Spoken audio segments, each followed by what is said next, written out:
Whoa! Welcome into another episode of Hockey Royalty here, the official podcast of HockeyRoyalty.com. We had to go live and talk about arguably the biggest trade in recent history. I guess it would be the biggest trade, by assets. But Kevin Fiala dealt to the LA Kings. My co-host, this feels a little bit like Making It Rain style, man. A little you and me here. Joe Paterino, what's going on? Doing all right, man. Miss Russ tonight, but that's okay. We'll man the ship without him for now.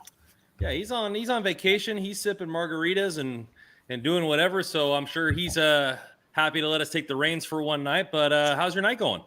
Not too bad so far. Looking forward to a little bit of a conversation here on Kevin Fiala, the cap situation, maybe what could be next. Should be fun. Yeah, so what we're doing tonight, a little Kevin Fiala first reaction, and then we're going to do some live Q&A here. Thank you to a couple of the fans that submitted their questions on Twitter, and then you can always get in the chat and throw some our way. But let's get started right away. Kevin Fiala to the Kings for the first round pick this year, so 19 overall, and Brock Faber. Initial reactions to the trade when it broke for you? Initial reactions where I was like, win-win.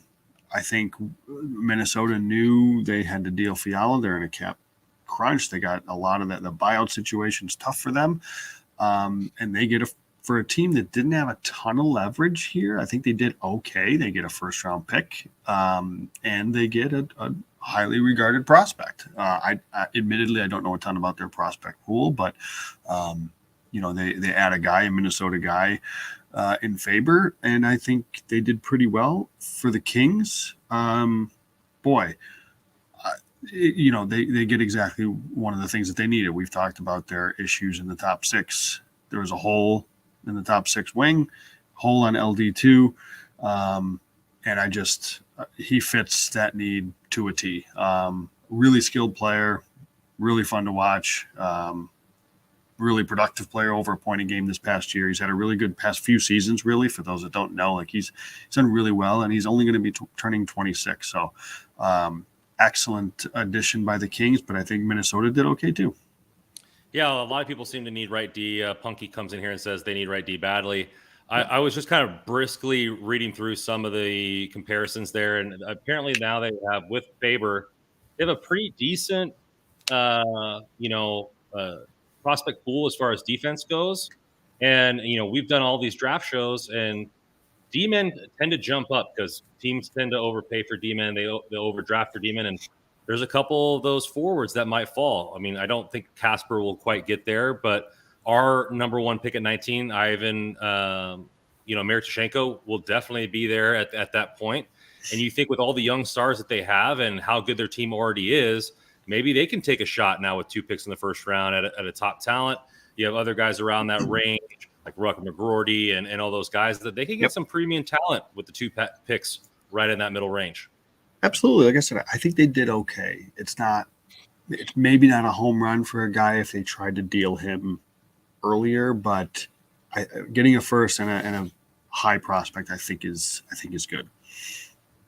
And Faber, for me, we've talked about this for months now. I feel like that there's got to be something that gives here on this right side, and Faber has been my pick all along. And I think that's what Blake did a really good job of is having Faber be the guy. Not to say that I think Faber's a bad prospect or anything, but I think his ceiling could be relatively limited. I think he's an NHL defenseman, but when you look at what the Kings have, in my opinion, he was 4th on the Kings RD depth chart from a prospect standpoint, behind Clark, behind Grants, behind Spence. And if the way Dursey played, you could maybe argue Dursey too.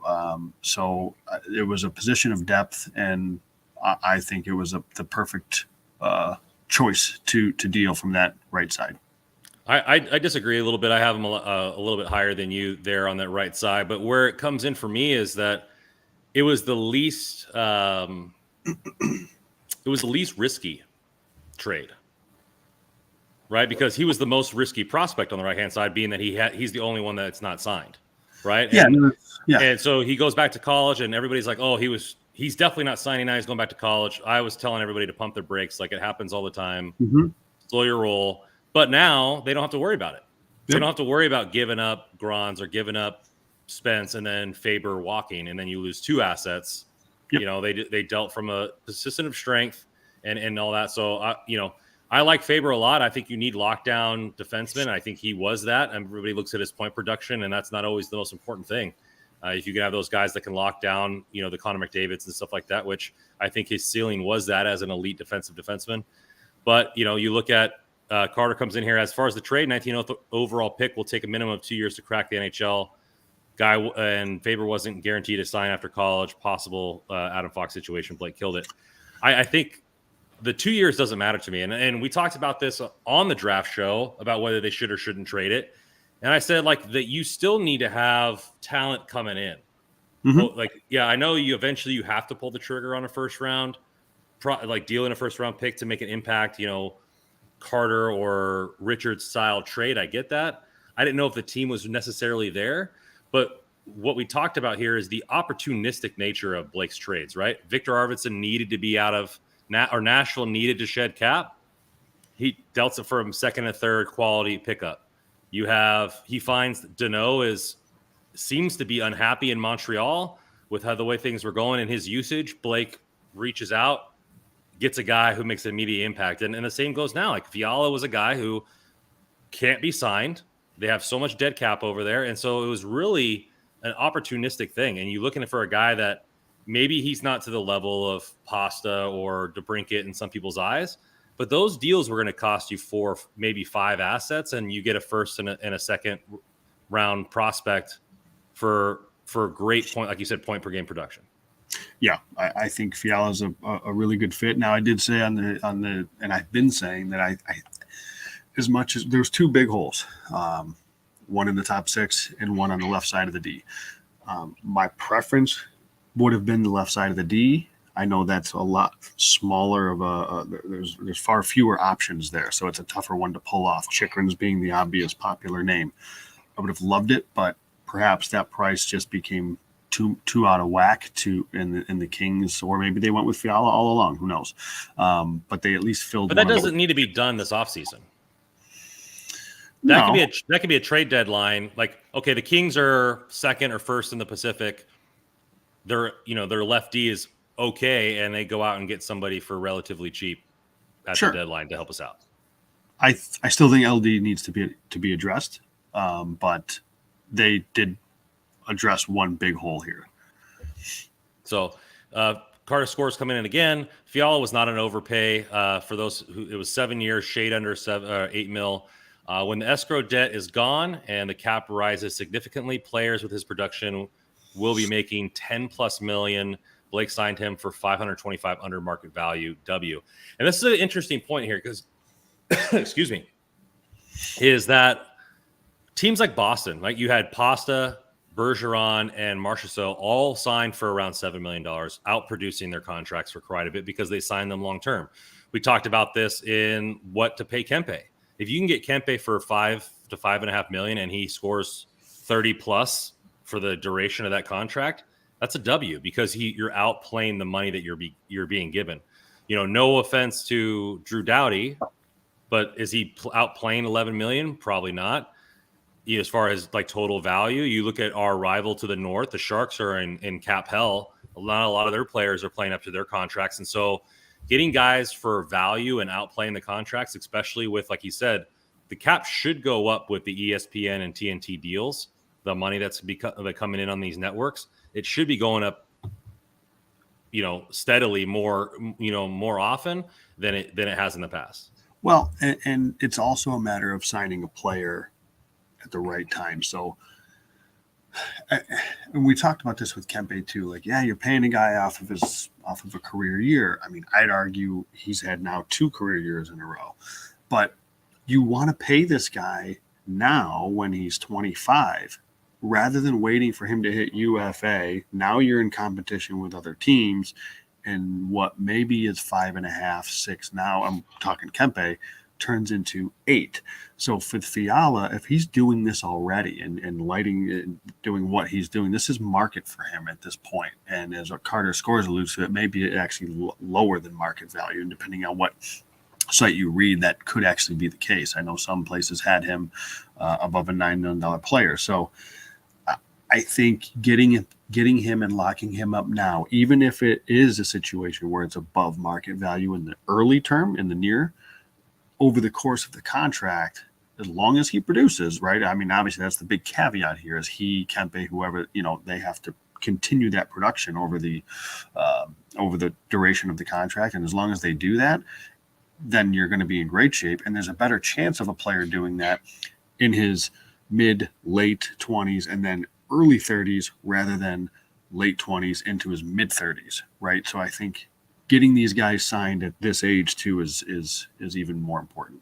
And so let's get into the production here, and obviously, over a point per game player for him, but playing on the second line, a lot of people are like, oh, so he's playing with Kaprizov, and so no wonder he's scoring that many points. Well, he didn't have very many minutes on 5-on-5 with the dollar bill Kirill, and he was mainly on the second line with a center that it isn't as good as Kopitar and probably isn't as good as Danault. And so no matter which line he finds that chemistry with, you could argue that this is the bottom floor for his production with better center play. Well, and the thing is he's the driver of the play. I mean, he is when it comes to the offensive side of the game, when it comes to zone entries, when it comes to the way he can get out on a forecheck, his skill level is extremely high. He's really, really productive in terms of creating chances and creating opportunities, be it off the rush or be it in zone, off a cycle and off a forecheck. So, yeah, I mean, I do think that there's, especially at 5-on-5, this is one of the better 5-on-5 forwards, wingers in the league, really. I mean, he's really good at 5-on-5. We can talk about how he is on the power play, and maybe he leaves some to be desired there. But this has been a productive player really over the past few years. It is not that, yes, he's coming off a career year where he had, 85 points, I think it was, in 82 games. But he's been a productive player like in his career, the last 3 seasons in particular. So I'm not nervous about the fact that this is coming off a career year. Sometimes that just happens, and you end up getting guys on big years. Like it happens. I mean, he had 40 points in 50 games the year before. He had 54 points in 64 games the year before that. He's had a stretch of 3 good seasons in a row here, getting better and better each year. And like you said, he's going to get a chance to play with presumably Kopitar and Kenpay. And that's, talk about guys that can fly off the rush, be creative in the offensive zone. So do I expect 85 points in 82 games next year? I think that's a little unfair to expect that, but could we look at 70 points? And I think that's a win too. So I'm really excited about the player. I expect a point per game. I mean, you have if you're paying that for that's what you should be getting. I don't know necessarily. I would be disappointed with 70, but I expect him to be our leading point getter. Well, right, which 70 probably would be, right? I mean, but even still, regardless, we're kind of nitpicking there. I mean, I think the only thing that you could argue with his game is his his two-way game, his defensive game isn't necessarily, leaves a little bit to be desired. But that's not what the Kings are in the market for. They've got plenty of forwards that can handle that and defensemen that can handle that. The one big question, and I think people have talked about on Twitter, why not just pay this money to Forsberg? First of all, I think Forsberg is going to get closer to $9 million.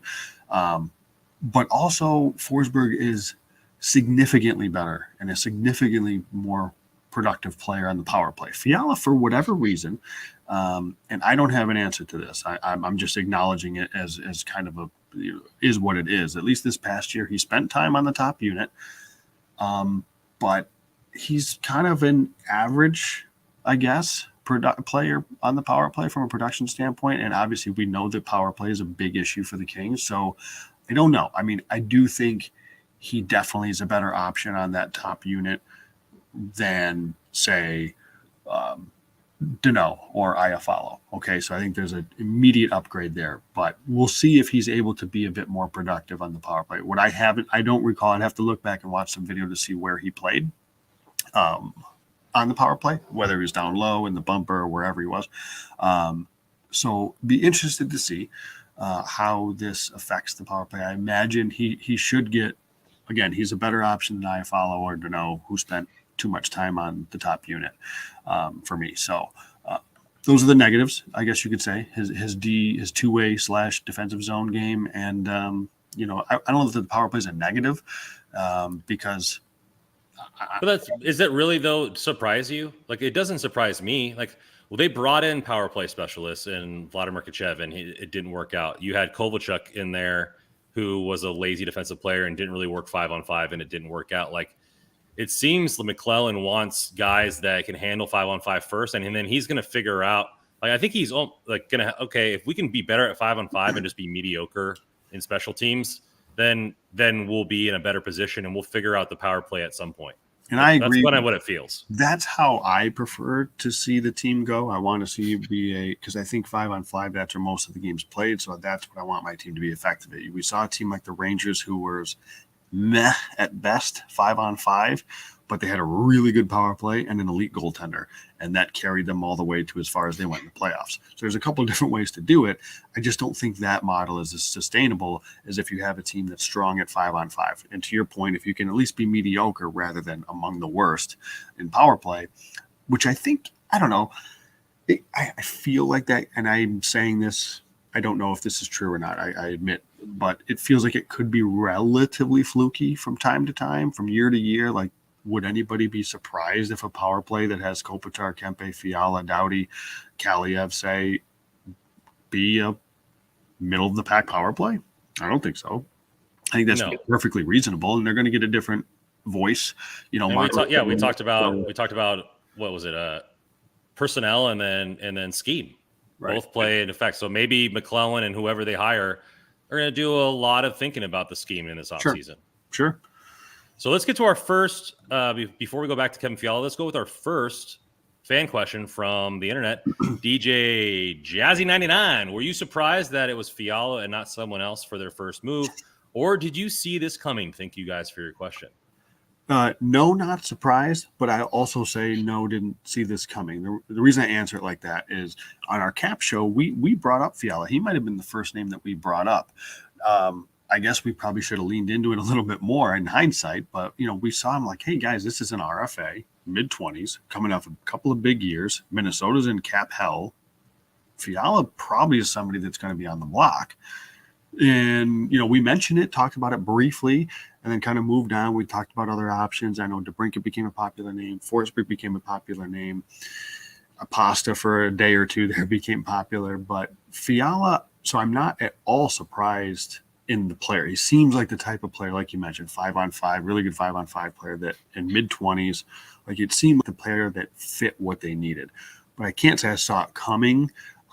Because we were all stressing the defense. So right. That's why we went with the Chikrin trade first in the caption. Correct. Exactly. But not surprised. No. So thank you for your question, DJ Jazzy 99. Getting back to the Kevin Fiala thing here. I'm excited, and it seems like they're not afraid to make moves. I'm liking it. And then did you pull up those stats that I asked you about the combined? I did. Points? Yeah, so give everybody the combined points for the last three big moves that they made. So Kevin Fiala last year, 33 goals, 52 assists, 85 points in 82 games, just over a point per game. Phil Danault played 79 games. He had 27 goals and 51 points, so 0.65 points per game. Victor Arvidsson played 66 games, 20 goals, 49 points, and 0.74 points per game from that. So that's obviously not looking at anything else, not looking at their defensive impacts, not looking at anything else. Just from a purely point production, that's pretty good. It's pretty solid right there for the three of the most recent kind of big acquisitions that Blake has made. Yeah, so for a first, a second, a third, and a second round prospect. That's a significant point increase for minimal. You're talking about Eichel was four prospects, four first round prospects. You're talking about Chikrin was thinking for a first round. So it seems like we're getting equal production or more production from obviously multiple players, but for way less capital. I think, and I think we've talked about it a number of times. The trades Rob Blake has made, go back to those trades of Muzzin back in Toronto, like he hasn't won all of them, right? But he's nailed a lot of them, and we have talked about like, okay, he's done a lot of these building type trades and depth trades. Can he strike on the big one? And it's hard to say he didn't do well on this one either. He's done an excellent job, and obviously now it's on the players to continue to play at that level. But really impressed with what Blake has done from a trade standpoint over the years. JW Dasso comes in. Blake is very smart, didn't compete with himself. There's not many teams with assets in the cap room to make this trade. And I agree with that. And it seemed, based on a lot of the reports, that Blake was like, I want this guy. He didn't BS around with Minnesota. Said, hey, like, this is what we're bringing in. And that's it. Like, he just went after the guy he got. Didn't wait for the draft. Didn't wait for other teams to outbid him. Like, he just went for it. And that's he's in a position where he's able to do that because of all the prospect capital that he has. But still, you see it's the second time, right? Victor Arvidsson was way early. You see a guy, you like a guy, you identify the guy that fits a need, go get him, and don't beat around the bush. Let's just make it happen. And I appreciate that as well. He's done really well. Blake has really well. I don't know if this is true, but Carter Score says Rob Blake is low-key pissed that he wasn't even nominated for GM of the Year. Telling the league, watch this or hold my beer. Yeah, so I'm really liking this. I'm really liking where this is going.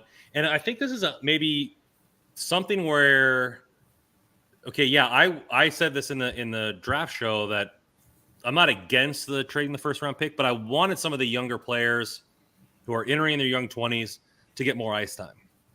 Obviously, now this takes up a huge spot for maybe a Kaliev or Velarde to get work in that place. But it also does help shelter them a little bit and then makes them earn the minutes instead of being given minutes, right? Velarde was given ice time, didn't necessarily earn the 2C, and it didn't really work out. And we don't keep beating him up, but that's the most recent there. And then you had Kaliev, who was given the fourth line, and he earned more ice time through the power play and everything like that as the year went on. And so it's going to allow a lot of these prospects like a Byfield to earn more power play time. It's going to allow Kaliev to earn more power play time on the first unit, which he obviously should with his shot. But what I'm saying, any new prospect that comes up and gets a cup of coffee because of injury or what have you, it's going to make them earn that minutes. It's going to make them work harder to get that ice time. No question. Yeah, it does. And I mean, we can get into it if you want from a roster cap standpoint, but I'd be hard pressed to see. It's hard to see where a guy like Gabe Velarde fits now. We've talked about him potentially being the odd man out, and I'm struggling to see where he fits as the roster currently sits. Well, we were talking about this before we came on. Is that it based on our cap show or that we did after all the RFA signings, we had a little over $6 million. Contract 7.9. So we're $1.5 million over what we projected, or a little over, or about $2 million over what we projected we needed to be at. So it seems like the Kings are not done, and a lot of sources are saying they're not. So what do you believe is the next move, or has to be the next move? So what I did was I penciled in some things that we talked about on the cap show. I penciled in Adrian Kenpay at 5.75. I figure he'll be around that range. Penciled in Grunstrom at 1.5, maybe being a little high there. Penciled in Mikey Anderson at 3, and then signed, just QOs from Moverari, Anderson, Dolan, and Moverari already did sign, and Gabe Velarde. And Sean Durzi I brought in at 2. Again, maybe that's a little on the high side. I don't know where he slots, but just for sake of this conversation, those are rough figures that are probably not that far off. We'll see. And I got the Kings at a full roster, 23, and 1.2 over the cap. So with that, the extra forwards are Anderson, Dolan, and Velarde. Okay. Grunstrom I have on the fourth line with Lizotte and Kupari, Byfield, Kaliev, Iafallo. The left D situation right now, Anderson, Bjornfoot, and Sean Walker with Doughty, Roy, Durzi down the right. So, and again, Moverari is the extra guy on the back end. Something's going to have to give here for a couple reasons. One, because of the assumptions that we're making, the Kings are over the cap by roughly $1.5 million. What does that mean? I think there does have to be a move that's made. it to me, I just don't see a $4 million Alex Iafallo playing in a bottom six role. I like the player. I think he's a really good NHL player. I think he's a great two-way player. I think he's a player on a winning team. I'm just the way the Kings are constructed. I don't think you're moving Trevor Moore off of that second line right now. Kenpay, Kopitar, Fiala. I don't know that with the way the rest of that lineup is set up, that a $4 million Alex Iafallo makes sense on that third line when it could be $1 million Carl Grundstrom or $1 million, less than $1 million Gabe Velarde. You see where I'm going with that? So I think that potentially, if they move out Iafallo, and then potentially maybe there's a smaller piece elsewhere that they can move out. Maybe you can address the left side of the D. But right now, as things currently stand, again, I say currently based on the projections we've made, it's hard to see. They can't go get left D help unless they can find a way to make a hockey trade with Alex Iafallo. It sounds like you're losing confidence in Morvari. That's what it sounds like. I will never lose confidence. So I guess, all joking aside, like I think Morvari should be the third pair D man on the left side. It just means Bjornfoot. I think Bjornfoot could start in Ontario, and I think that would be good for him. And then we find that lefty too. There's options on the left side from a free agent and also from a trade standpoint, perhaps, but it's going to require salary out the door. And I just don't see how that salary isn't Alex Iafallo unless there's a surprise coming. But anybody else just doesn't make money, right? I mean, Trevor Moore makes less than $2 million. Say they wanted to get nuts and if you traded Trevor Moore, the streets would riot. Well, that too. Say they wanted to talk about streets rioting. Say they wanted to get nuts and trade Arthur Kelly, having a big deal to get a big LD too. He makes $800,000. So this cap is now again. Maybe they don't sign Kenpay for 5+. So maybe Kenpay is the surprise, but I can't see that happening. I don't know. I mean, do you see any scenario where Kenpay isn't re-signed? I mean, it's no. So right, unless he wants like 7. Right. Unless they can't come to terms. So just in looking at the roster, you probably are looking at options of Iafallo, Sean Walker, Matt Roy. Of those, I don't know what value Sean Walker has. And I think Alex Iafallo seems to be the most likely, but we'll see. I don't know what you think. So I think Bjornfoot's going to get another shot with growth and whatever. I mean, and look, we talked with Sixton. I think he's going to get another shot, or they try to move Walker to play the left side. He has played the left side, and they do it that way. But it seems that Walker and or Iafallo would be the easiest trades to make room. But I'm not necessarily so worried like everybody else is, right? Like, what do you mean worried? With the left side of the defense, we don't need to be a cup. We don't need to raise the cup next season. Like everybody's acting like in trades that we need to be a cup contender. It's like, let's continue to progress. Let's make a progression per summer, because are we really trying to go out there and compete for the Stanley Cup next season? I don't think that's necessarily should be the goal. We were just talking about last season that are we a fringe playoff team? We're going to make that big of a jump.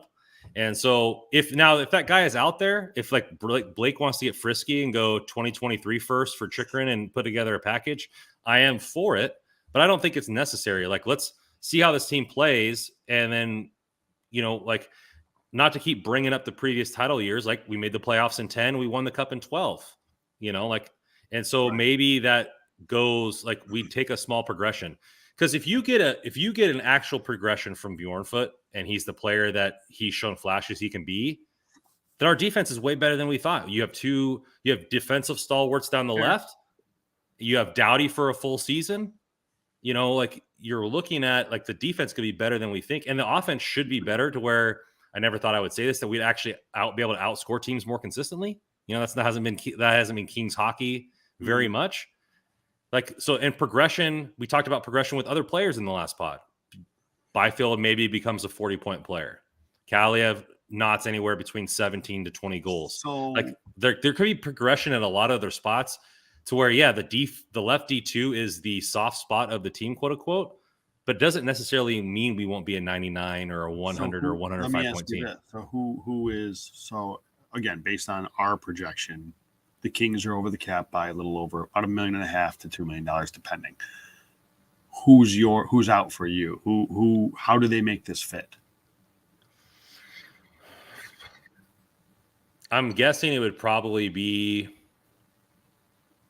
I'm guessing Sean Walker, but is he as enticing as an Ix Iafallo? Like, would they use Iafallo to go get prospects to then trade those prospects away for an actual player in a following season?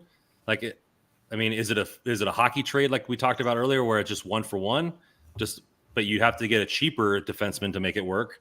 Does that really benefit your team when Iafallo is one of the best defensive wingers in the game, like, and could severely help the Byfield and Kaliev line? Like I don't know necessarily where this comes in, and like without having, on the cap open up, like to do this on with live.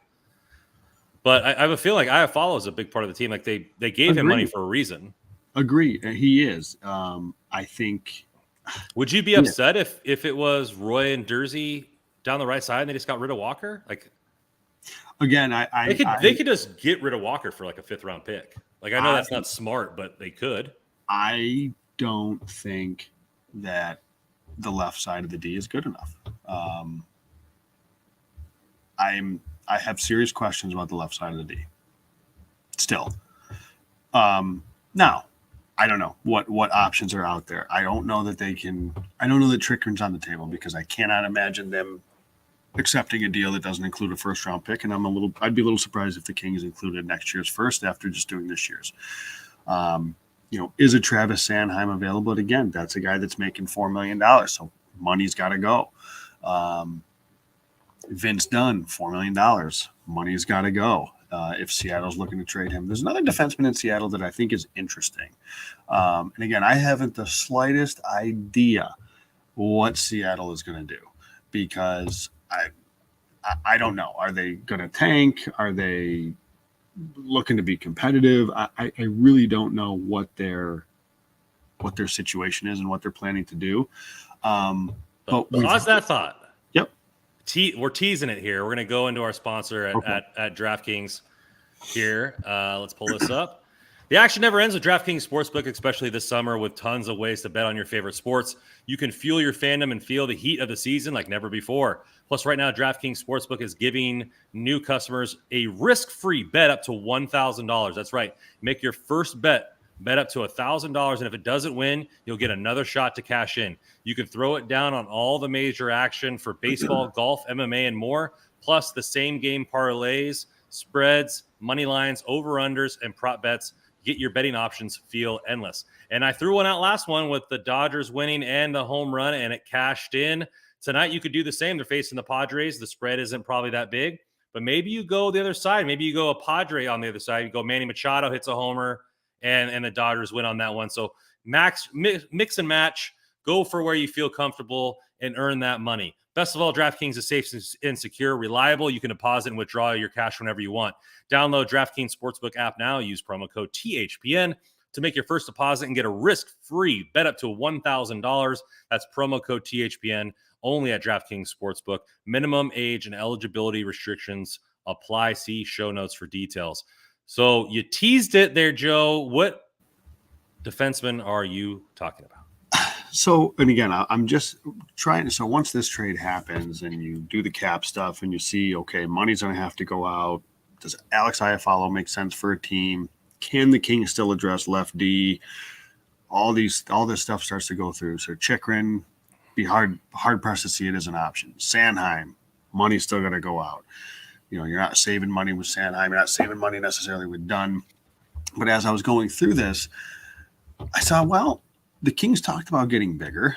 And before we get into this, Zadorov is a free agent. I think he's probably going to get around $4+ $4+ million. $4.5 million, I think, is in the ballpark. So I don't know. Again, money's going to have to go out if that's the case, if they do sign him. And now you're talking about going to be in a situation where you're competing with other teams in free agency at a 4 or 5 year deal. I don't love that idea because he's probably going to get 5 years from somebody, and I'd prefer a shorter deal. So I'm kind of sour on Zadorov if the years are going to be long. So, but the Kings talked about, Rob Blake talked about it, about getting bigger, about size. And I wonder if a player like Carson Soucy in Seattle is somebody that, again, I don't know what Seattle's doing here. I don't know if they're selling or if they're looking to shake things up or even just make a change, because they do still have Alexiak. They got Vince Dunn, Adam Larson, Will Borgen. So they've got some Hayden Fleury. So they got some options on the back end. Is Carson Soucy a potential player? He's 6'5", big boy, adds that size that the Kings would be looking for, decent defensive defenseman.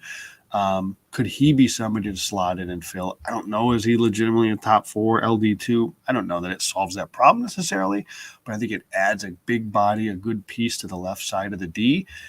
So he makes 2.7. So again, this is where I don't know what Seattle's looking to do. Does Alex Iafallo have any value to them? Would there be a Pacific Division trade of the two teams? I don't know if that makes any sense. Are they tanking hard for Bedard? That too. So, I don't know. I think there's a lot of things that play here. Another thing with Alex Iafallo, he makes $4 million. He's a productive player. He could be a great option for a team that is, preferably in the East, maybe looking to make the playoffs or make a push. He's from Buffalo. That's a team that is going to be needing to get the cap floor. I doubt they're going to bring in a forward like this to block. They got a lot of guys that are prospects, so I don't know that there's a fit there. But these are the types of things that you're trying to think about, and I'm just not sure.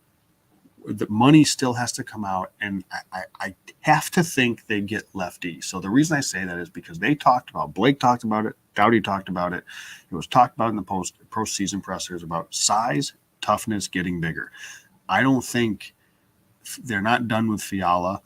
There's going to be something added to this. I'd be surprised if it was a forward, just given the amount of prospects that they have. I think there's going to be some sort of meat added to the blue line. I just don't know what that is. And that's why I threw Soucy's name out there. Is again, I just don't know what Seattle's looking to do.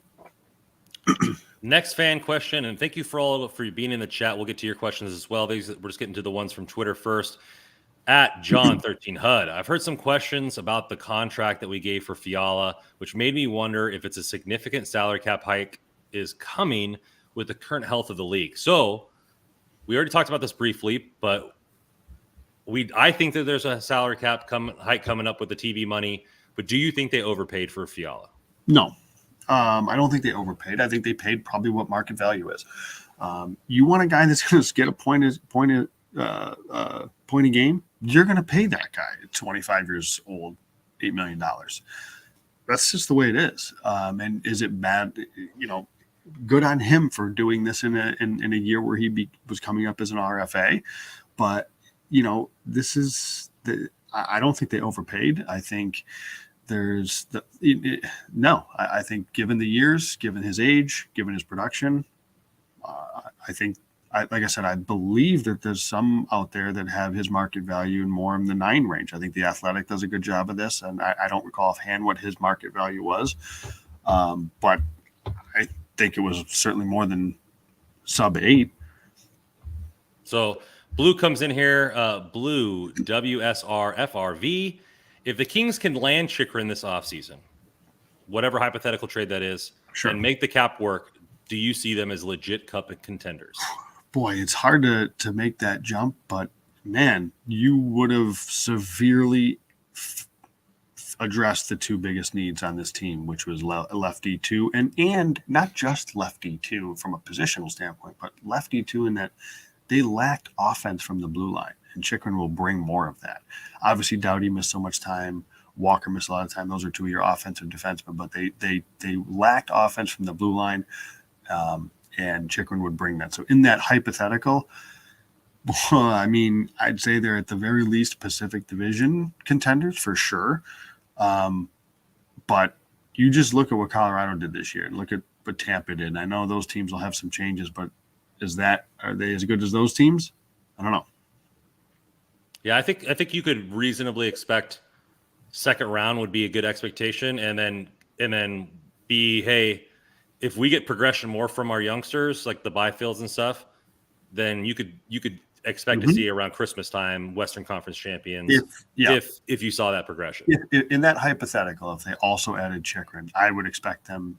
Now I want them to go win the division, and then from there, see what happens. Coming in here.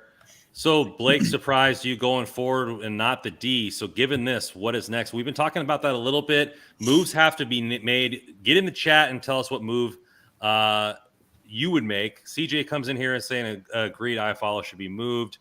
JW comes in. He says he thinks you're wrong about Velarde as far as the cap. He agrees it's going to be hard to fix without moving some money out, and Iafallo seems to be that person. I would say my thought on Velarde is that I think I said that I don't see where he fits here. And that's, again, I want to be clear. That's not I love Velarde. I think you guys know, or you know that, Randon, and I would find a way to fit him in this lineup. I just don't think the Kings will. I think, with say they did move Iafallo out, I guess Velarde could be an option for that third line. I don't see them doing that. I think you're more likely to see Grunstrom, Jod, maybe down the road, if he, God forbid, fingers crossed, can stay healthy, it's Alex Turcotte. But as much as I love Velarde, as much as I want it to be Velarde, I'm thinking his days with the organization could be numbered. That segues into here. When will Turcotte get to play? He's going to need a spot. What about Jad? I feel like he'll be packaged with a similar deal to what they just did with Faber. I will start with Turcotte. My thing with Turcotte, and I know we talked about this with Russell Morgan last week. I think it was last week. But I don't think that he just play hockey in the AHL and just get a string of games. And then if you have a good first half of that season, then let's talk about calling him up. But I don't like the idea of trying to wedge him in just because he's Alex Turcotte and he was picked 5th and he should be playing in the NHL. He's had a lot of adversity to deal with. He's had a lot of injuries to deal with. And I would prefer he just have a healthy set of games first. And if he can do that and establish a good footing under himself in the AHL, then bring him up and let's get him involved. But I don't. Why is he a better option than what's in Los Angeles right now? Unless he goes nuts in the summer and in training camp and all that, I don't see it right now. As far as John, I'm a big fan of his. I hope he's not packaged. I also don't know what his value is. Okay, like I think Velarde is a better piece in a trade than Anderson Dolan. I think Anderson Dolan's a really good guy to have in the organization because he can be like that 13th forward, but he can spot in where you need him. He can spot in the middle of an injury. He can spot in on the wing. He can play up and down the lineup if you need him to kill a penalty, if you need him to spot in on the power play. Like I think he's kind of a jack of all trades that I think can fill in anywhere. I try to hold on to a piece like that because I think he can fill a lot of different spots in a pinch. Whether he or not he becomes like a regular third line NHL player remains to be seen. But I like him. I like Jod, and I think the value from a trade standpoint would be better for Velarde. And again, I want to be clear. I love Velarde, but I don't see where the fit is here. Yeah, I think you're right there. I think Jad made significant strides with his offensive game, and so now you don't feel bad about wherever you have to put him on the lineup. Like he could play anywhere on the lineup, and you'd feel okay with him at least spot starting, if not like for maybe a week or two at the time. Played phenomenal in that down low role on the power play for the Reign. So could you see him spotting him on the 4th line and then getting power play 2-time just for that specific role? Yeah, it was the weakest. I think it was the weakest role on our power play was that down low player. It just seemed non-existent at some points, and so I think that could be something there. As far as the Turcotte goes, I'm gonna be like what they say with Bruce Lee, be like water, right? If he comes into camp and he blows it out of the water, put him in the lineup. If he comes into camp and everything's fine and they put him down in the AHL, I'm not freaking out. And then if he starts blowing the doors down there, then bring him up. Like, just be like water with this situation. I don't have any expectations. Whatever he earns with his play, I'll be fine with. Yeah, and I just imagine that there's no need to force feed that in the NHL unless he somehow goes nuts in the summer. But I don't know the status of his concussion and all that. I just hope the kid's healthy and can get on a run. Let's go here. He believes Susie maybe be dumpster diving for lefty is okay. Move Iafallo for a much future pick. I don't know if 23 is supposed to be a killer draft. So I don't know if, and 24 is so far out. Like, do you see the Kings pushing? I mean, 23 is not that far away, but 24 would be like, do you see them pushing the can that far down for the asset? No, I don't think so. It's interesting. And obviously, we're really speculating here that Iafallo is going to get traded. We're just looking at trying to see what. Well, that's what we do here, Joe. Make the most sense. No, I think if Iafallo were to go. Here's this. Yeah. This just came to my mind. What if the Kings want to get back up into the first round? What if they use Iafallo and the second to as a sweetener with the team to move up into the first? So you're dumping the salary completely. You're getting a first round pick, Ivan Miroshnichenko, and then that way you're also getting a guy that you're refilling the pipeline that you just gave away. Is that an option? Is that a sweetener? Maybe a third round pick to get up into the early second because Iafallo has that much pull, or how do you view Iafallo's value at that point? Well, that's the other thing is I don't know what Iafallo's value is, and it probably is dependent on a team, right? That's why I think he's such a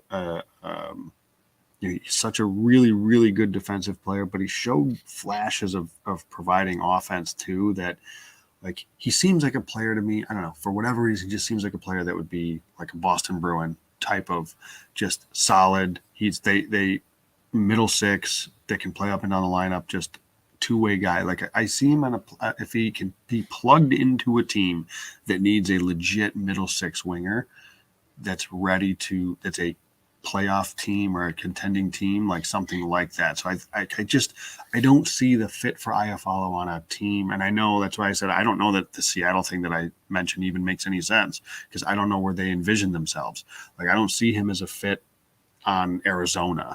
I don't see him, maybe Ottawa, maybe a team like Ottawa who's looking to take that next step.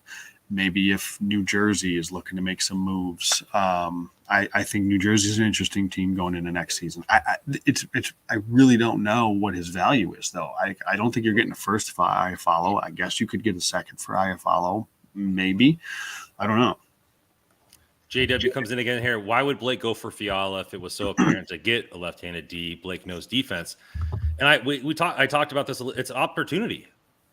He knew the team's weakness. Why the Wild needed? There was no way for the Wild to re-sign Fiala, and so why not go out and get the weakness one? To put together a trade for Chychrun, and knowing which prospects they value and whatever is going to take a lot. Getting going for after Sanheim or any of these other guys. It's going to take more of an effort where this one, hey, Fiala needed to go. He was on the market and you went out and got him and he makes your team a lot better. And you figure out I know a lot of people say this, but it's not Chell, right? It's you can't just go to every single team and see which trade works. And it's just sometimes opportunity is when it knocks. And he just said, hey, we like Fiala. They went right after him, came with an offer that the Wild were yeah, I can accept that. I think it's a fair deal. The GM said, yeah, it's a fair deal, and then said yes to it. It really was just it seemed like an opportunistic thing instead of waiting for the draft to maybe run into other bidders at that point.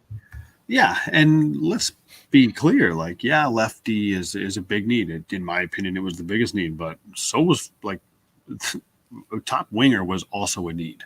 There was two big holes to fill. And that was top six wing and lefty. And so he addressed one of them. Jeff O comes in here. We traded Favor to his home state to get the Fiala deal done. How about trading Iafallo to Buffalo for one of their first rounders this year? Like we said, we don't know the value, but maybe in a package deal. I mean, a second and Fiala to get their late first. I mean, you could see something along that nature. Well, so and I mentioned Buffalo. I don't know if it was on the show or if it was you just did today. Yeah, before we hopped on, we were talking about it. So this is a team that's kind of in transition.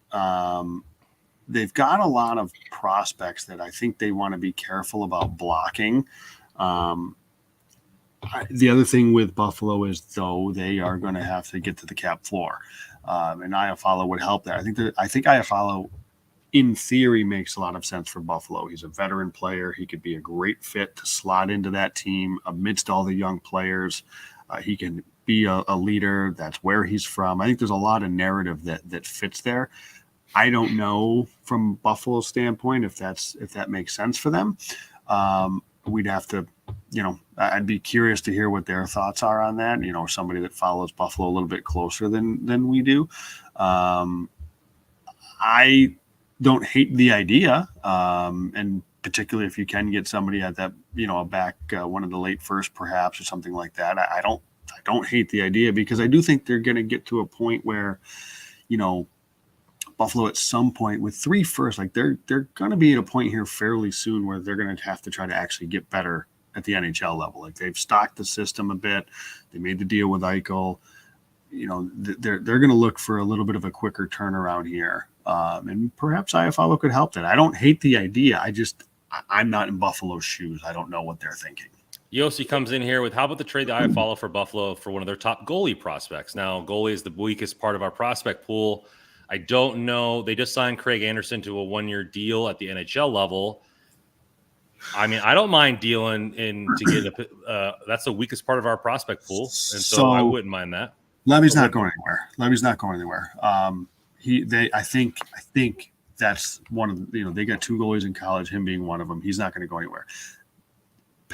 Ugo Pekka-Luukkonen.